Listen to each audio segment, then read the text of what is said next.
Today on Independent Wrestling Profiles, we're talking with Kevin Caligari.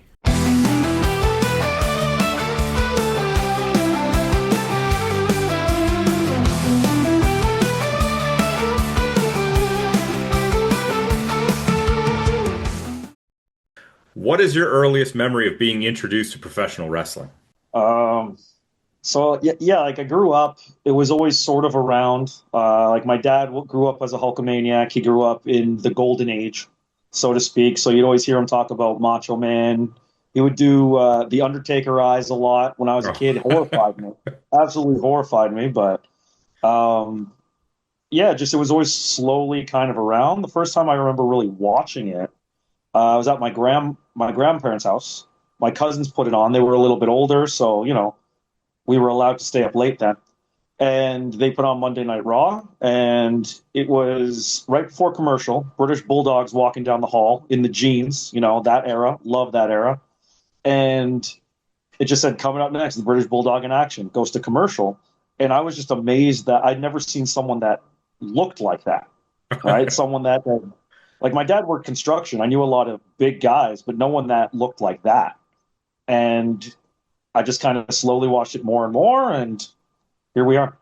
Oh, okay. So it was more of an immediate interest. It wasn't something that like you were just kind of subjected to, and after time you became a fan of. Like right away you were interested in it. Yeah, like it was always it's real life superheroes essentially, and I didn't fully understand that as a kid, but I was a kid that always liked superheroes. I loved Spider-Man, I loved Batman, and when you look at wrestling, when you're looking at guys like The Rock, Goldberg, Hulk Hogan, Andre the Giant, Macho Man. These are all just real life superheroes. So I think that's what really attracted me to it. And then I just slowly got more and more in. And when it really got me, it got me.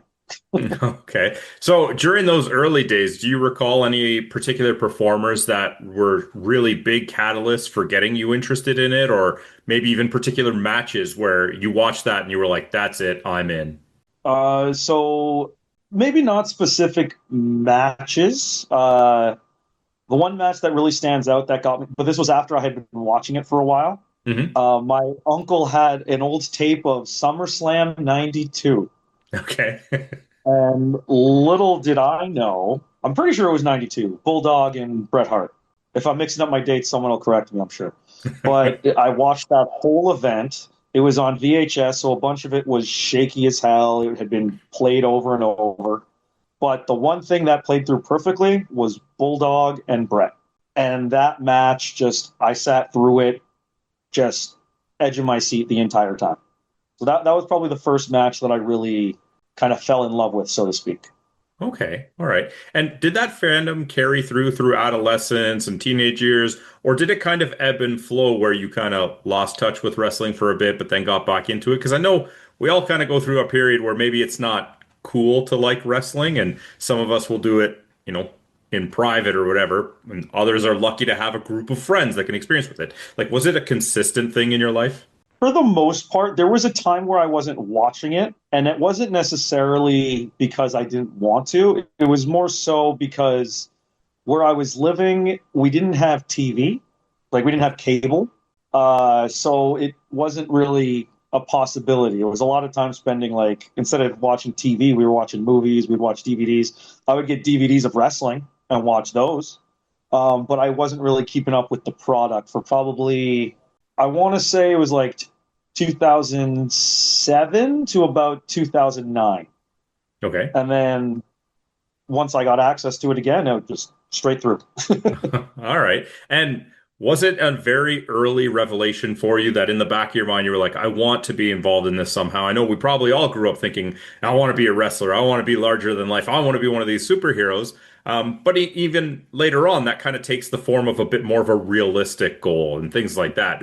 Did that spark exist in the back of your mind right through from the start? Oh, you get into something like that as a kid, like you get into anything as a kid and you start to think, this is what I'm going to do with my life, right? You're 8 years old, you see a guy playing a really cool guitar. Oh, I'm going to be a rock star when I grow up, right? Like, so of course I would watch wrestling and think, that's what I'm going to do. Tell everyone I'm going to be a wrestler. I always told myself I'm going to go to training, but I never really did. Right?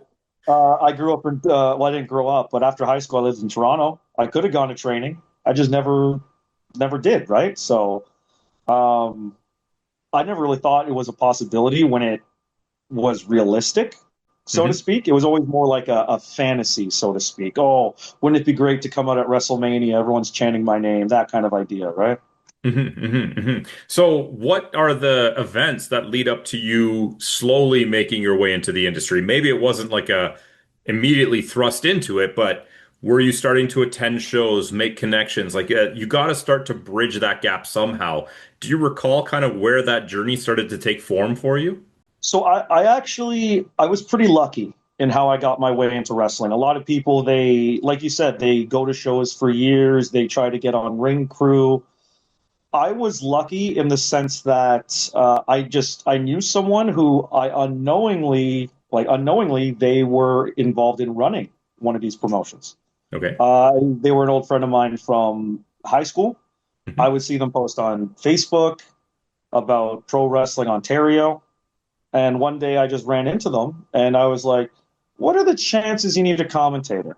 Right? Like just off the cuff. And it just turned out, actually, yeah, we were looking to change up the team. He'll be in touch. So he sends me a message, tells me to show up this place on this date for a tryout match.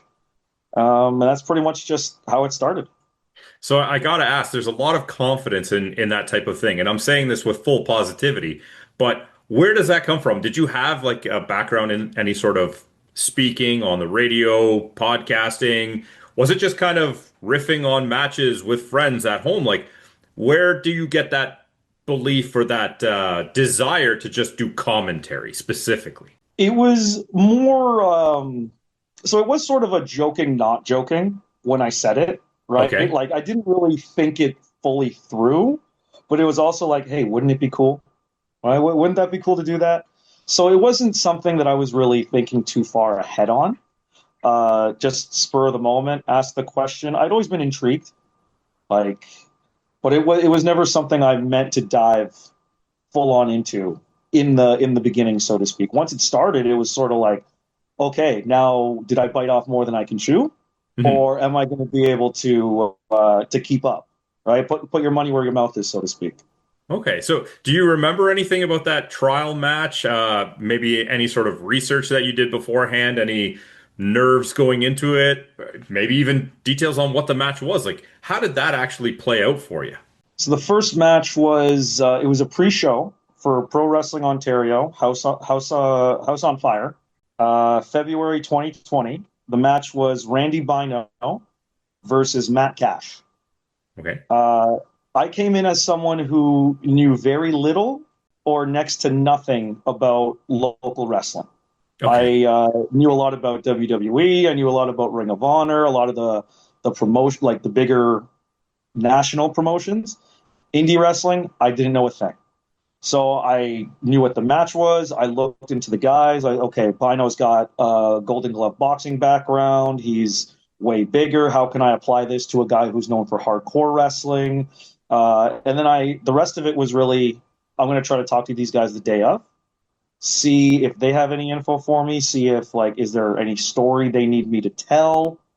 And that was the real hard part, mainly due to anxiety. Understandably. Based on what you're saying, was this like your first experience with independent wrestling? Yes, it was the very first time. Wow. So it wasn't even like you had been to one of the shows and kind of had an idea of, oh, I've at least seen this person perform and I've at least seen the layout Yeah, or wow, that's yeah. brave. I had Was it no idea what I was getting into. was it a solo booth or did you have somebody that you were working with that night? I had someone else with me. I was with Nathan Savage, who he was at the time the commentator. You may know him now as the CEO of Mhm. PWO. But yeah, at the time he was doing commentary. So he kind of helped guide me through it. Kind of told me what to look into, gave me a little bit of advice, and then we just kind of went with it and just gave it a go. And what happened happened. So, kind of an unquantifiable element of commentary is the chemistry that you share with the member of the booth that you have. Speak to a little bit that night with Nathan, or even just moving forward, how you adjust to maybe a new partner or develop a bit of a rapport on, not talking over each other and not making sure that, everything is covered while at the same time being entertaining? Like, how do you deal with that element of chemistry? It's still something I like. When I first started, I struggled with it a lot. It's hard to create chemistry, but what it is easy to have a conversation, listen to one another, and try to approach it from that instance. Right? Sometimes you chat with the person beforehand, and okay, what's your stance on this match? Okay, I have a couple bullet points. When I say this, you can lead into this. But generally, I think it's really important just to not necessarily pal around, but have good rapport, just chat a little bit, make sure you guys are having a good time, right? Because at the end of the day, like, not a lot of people get to do what we're doing in the booth, right? Like, we get to sit there in the best seat in the house and just be as of like, well, depending on your style of commentary, but in terms of me, as obnoxious as possible to try to get over this redneck anime that all these people are watching, right? Like, it's a ridiculous concept when you think about it, but it's not a lot of people get to do it. So you just go in thinking about having fun, thinking about, hey, I'm going to make sure you don't look stupid, try not to make me look stupid, and I think we'll get through it just fine. Now, it is, of course, a fine balancing act between telling the story and putting through your own personality. Have you ever maybe upset somebody with something you said, not necessarily to a very large degree, but maybe even a performer came up to you after and was like, maybe it wasn't so cool that you said that? And like, how do you deal with that kind of criticism and kind of try to avoid that in the future? So everyone misspeaks, right? Like, people make mistakes. You call the wrong person the wrong name. Uh, it happens. I generally never mean to do it on purpose. Sometimes I misspeak because it's my research, and sometimes I didn't write down the move name and I say the wrong thing. It happens. We all make mistakes. The way I look at it as I was watching Gorilla Monsoon do commentary, Okay. and someone was thrown. He referred to the bottom rope as the top rope, never corrected himself, and just kept going. And like, that's arguably one of the greatest guys of all time, making one of the simplest mistakes that anyone could make. And he didn't get hung up on it. He just kind of kept going.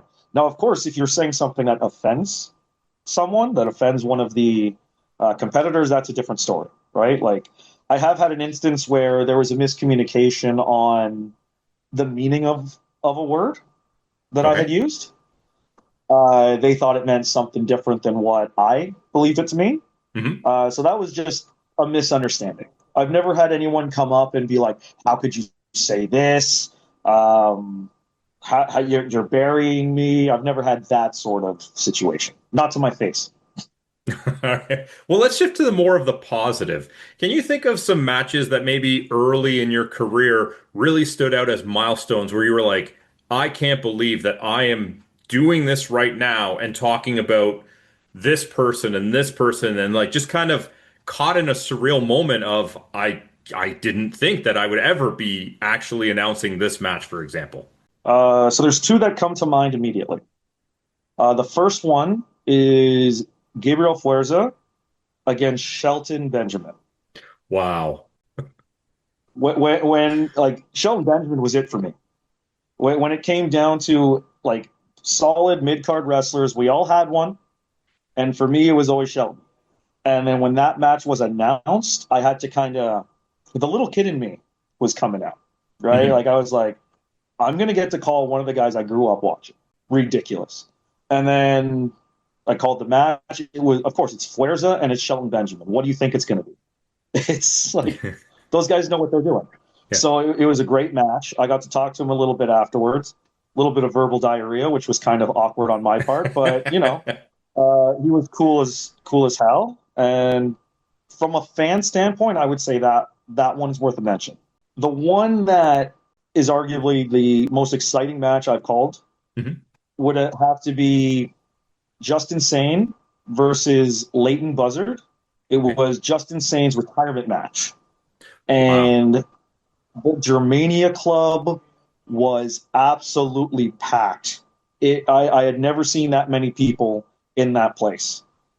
And the energy, when people talk about wrestling being magic, that's it right there. Like, I can't even just thinking about it right now, I'm kind of getting a little tingly, like I just took some pre-workout or something. But you just can't replicate that kind of thing. And Mhm. the energy in that room, the story they were telling, chef's kiss.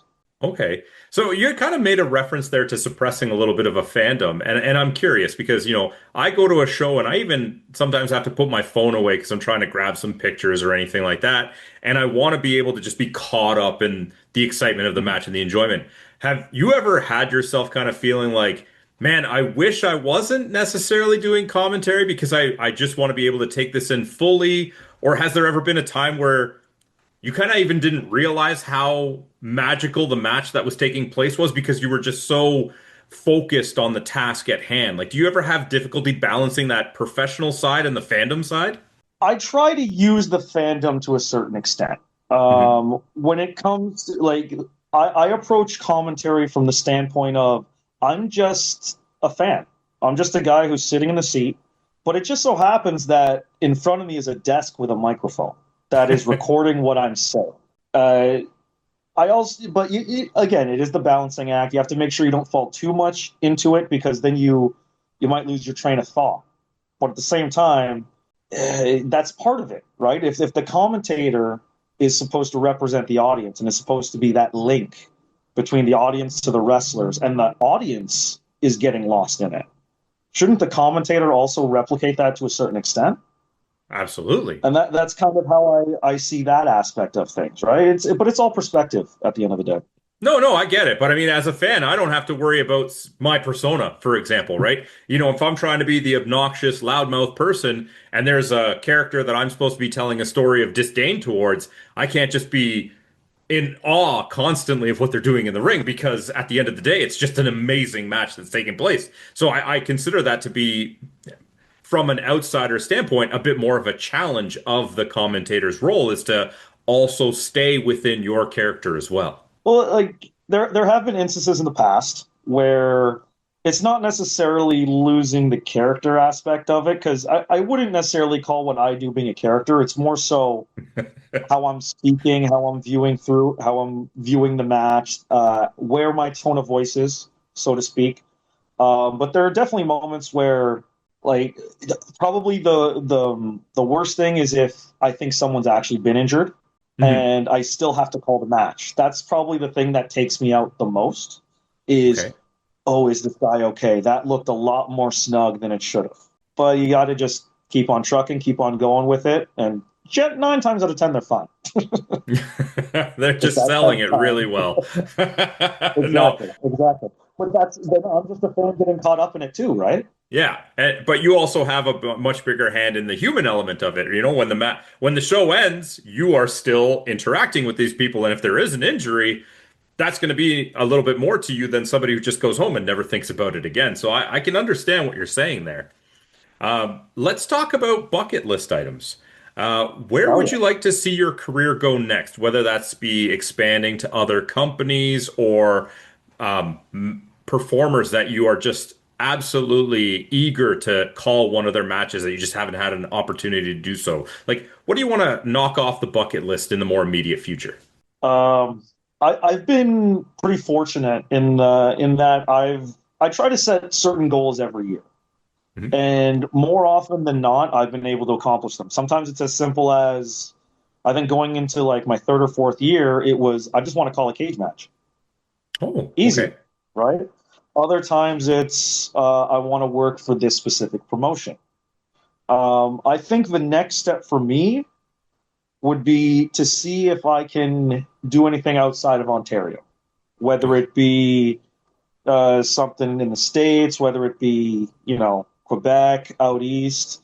I think trying to call a match out there, something of that sort, would be interesting. Of course, as a commentator, that's not necessarily the easiest gig to get. But that's something I kind of have on my bucket list next when it comes to that. When it comes to like wrestlers, I'd like to call. I've been close to this, but the Okay. number one guy on my list is Ricky Shane Page. I've been Okay. able to call a segment that he was in, but unfortunately, haven't been able to call a Ricky Shane Page match just yet. Okay.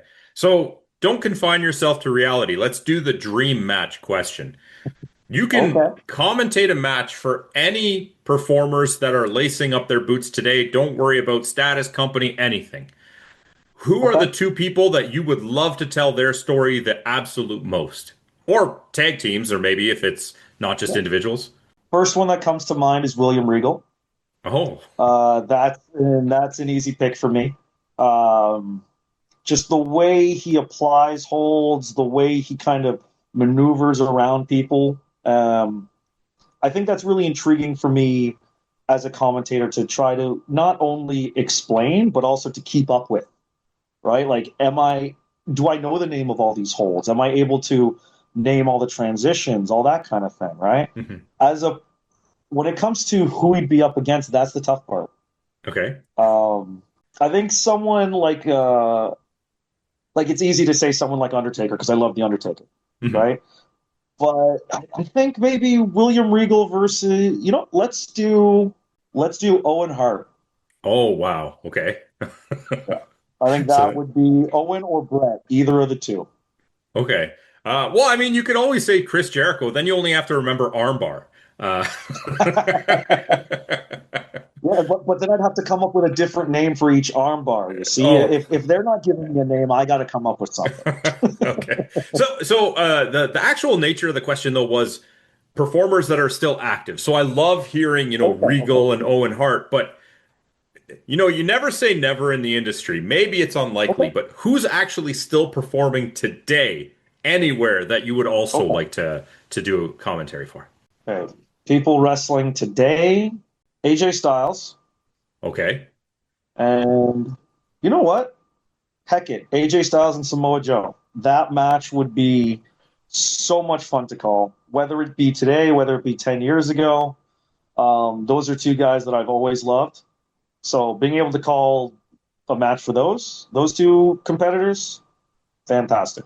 Wow. Yeah, AJ Styles and Samoa Joe in the TNA/Ring of Honor days would have been a lot to try and keep up with. That's Oh yeah, put it in a six-sided ring too, and then I'm a happy camper. okay.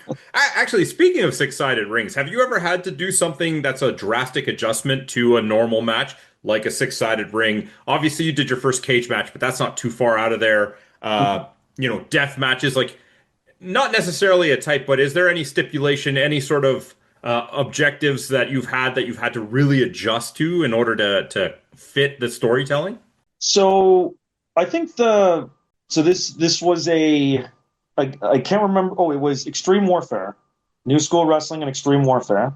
The Hmm. main event was something called a double Jeopardy match, and what it was it was two matches going on at the same time, Okay. and the winners of those two matches would immediately meet in a one-on-one match.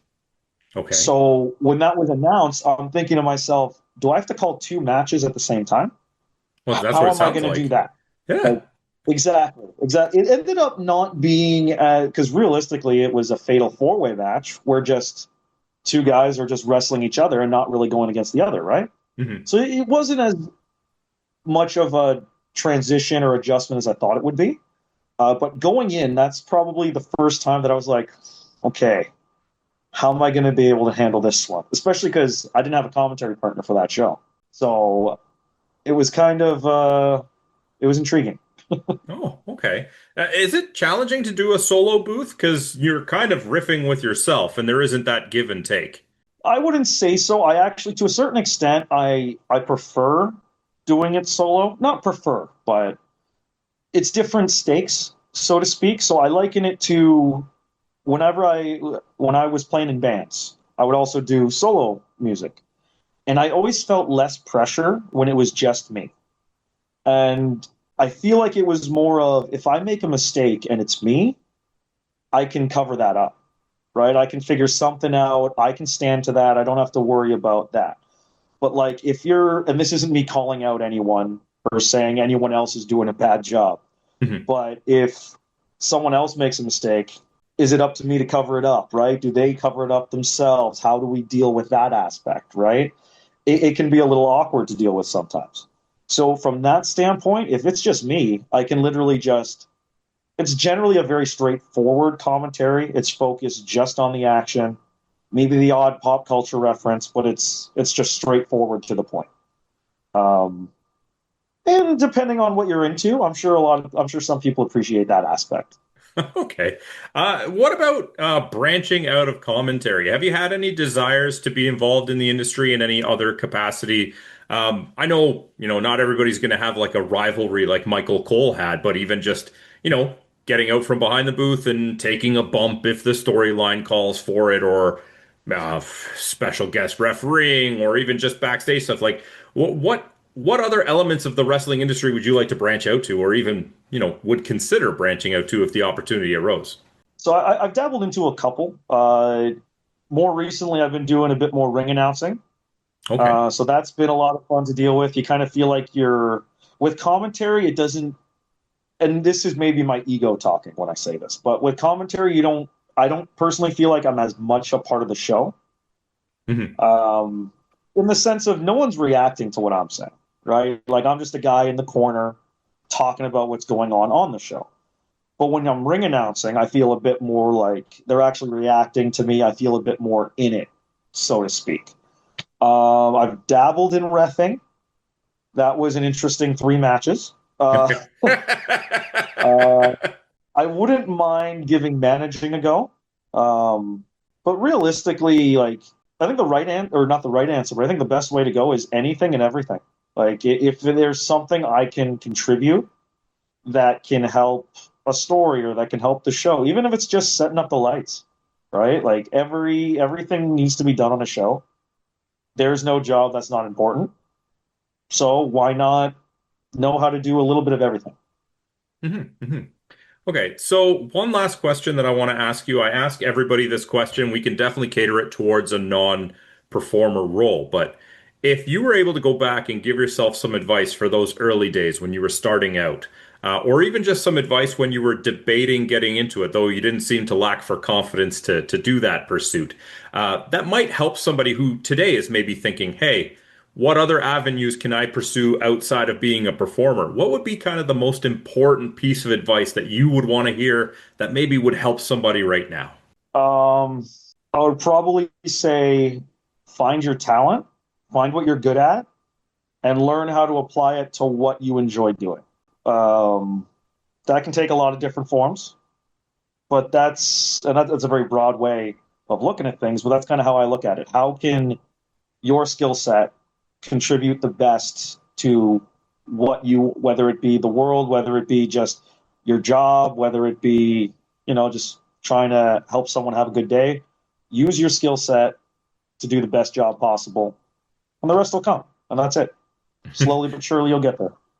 Just to piggyback off that, while it wasn't necessarily part of your journey, how much do you think prior involvement to, say, independent shows and building those connections would benefit for actually trying to pursue that outside of just this absolutely lucky happenstance that you happen to fall upon? I think it. So I once I got in, I want to clarify. I spent a lot of time helping set up, helping tear down. I still do today, right? So I think the importance of just knowing the mechanics, knowing how the shows work, knowing how to respect each other. I think all of that is extremely important. I think the best way to learn that is really show up to a show early, help set up, meet people, see what you can do to help make the show happen, and go from there. The rest kind of fixes itself. If you have a bad attitude, that'll come out soon enough. So, in other words, opportunity presents themselves to people who present themselves to opportunity. Um, Exactly. I love it. I love it. Uh, Before we sign out, can you just let people know once again who you are, maybe where they can drop you a follow on social media if they want to keep up to date with what you got around the corner? Yeah, well, my name is Kevin Caligari. I do commentary and ring announcing in the Ontario independent wrestling scene. You can find me on Instagram at kevin.caligari. You can hear a little bit of the songs I've written. You can hear me yell people's names and weights at loud volumes. And every now and then you might get a little clip of some wrestling with me talking over it. Oh, thank you so much for doing this. I appreciate your time. No, I appreciate you, man. Thank you so much. Thank you for tuning in to Independent Wrestling Profiles. Please help out the show if you can with a like, subscription, or review. We'll see you next time.